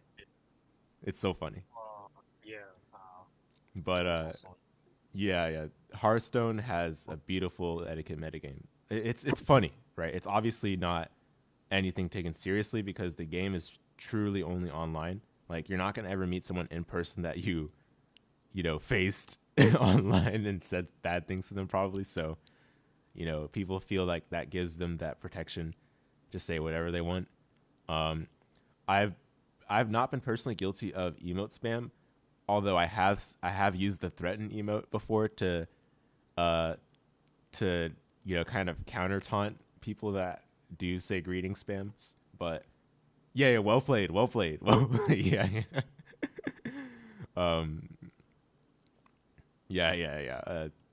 I'm kind of slowly getting away from what the topic is at hand, but yeah, I did feel like that was kind of funny to point out. A couple of the nuances between different genres etiquettes. So I hope that puts into perspective, guys, the importance of etiquette in the FGC and how perhaps it differs, how it's probably better than other gaming communities etiquettes simply because not only is the average age for FGC quite high, but it's also just we have a better way of conducting ourselves due to our being born out of the arcades, the social place of playing games. Now, of course, arcades did have their fair share of trash talk and all of that, but nothing too personal for the most part. Is everything was out of good fun for the most part. Again, of course, gamers can be gamers. Anyway, that's all I got, guys. Anything else? Okay. So to close things out, I'm going to give a summary of what we discussed today. Written down a couple of notes from things that might have been interesting from what we talked about in each topic. So first thing we talked about was the idea of GG's, just as a phrase, what it means, its implications, all of that kind of stuff. And of course, this is in the context of the FGC. Obviously, GG's, as we pointed out, as we concluded, had different implications, whether it's said offline or online. I think we reached the conclusion that saying GG's offline pretty much is just the accepted way of politely acknowledging the end of the match and moving on. But online, where there's this layer and barrier of anonymity, it might be taken the wrong way, especially if you were the person that was on the side of a delicious beating, to put it lightly.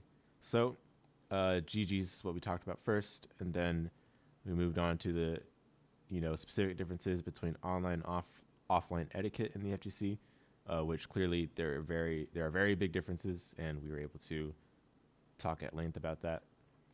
Then we moved on to the topic of sandbagging versus pub stomping, and how that relates to how we engage with new players in the FGC, or how we interact with people that are a little new to fighting games, and how we either try to keep them in or we just disregard it entirely and just do our own thing just to make sure that we're not perturbed by some etiquette antics that people take on in order to get in your head or whatever. And then penultimately, we talked about the comparisons between our etiquette in the FGC versus other communities' etiquettes. And there are clear differences that set us apart, whether for good or for bad, is left to you, the viewer, to decide. But I think we concluded that we enjoy our etiquette over here. We're not really looking to steal the etiquettes of other communities necessarily. And finally, we went a bit on a tangent to talk about just some auxiliary things, perhaps our own experiences with etiquette in the FGC, some of the stories that we had with our interaction with people in the FGC, as well as outside of the FGC where we enter the other spheres of gaming.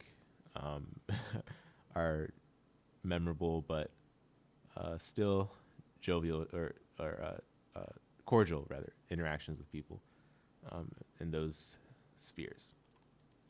So I hope that was a fair conclusion for you guys that just wanted to catch the last couple seconds of the VOD, see what we talked about, see if this is interesting to you. But do make sure to check out the rest of the VOD. We talked about a lot of interesting things that I felt like are worth, revisiting. And perhaps we can have a part 2 on this topic as well. There's always an opportunity to just, revisit the older topics that we discussed for these podcasts, because there's no way to talk about them in their full depth in the limited time we have. All right. That does it for concluding, summarizing the things we talked about. Last thoughts you guys have, or anything you'd like to plug of your own, because I really appreciate the company of our guests, so I want to give them the opportunity to plug anything they've got, in terms of personal social media channels, or just things they want to add before we close this off here.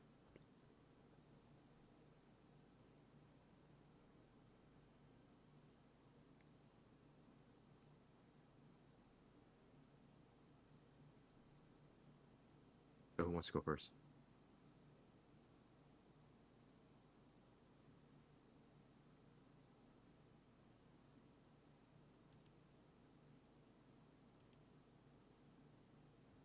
Well, no worries. We got a silent guest this time around. It's okay.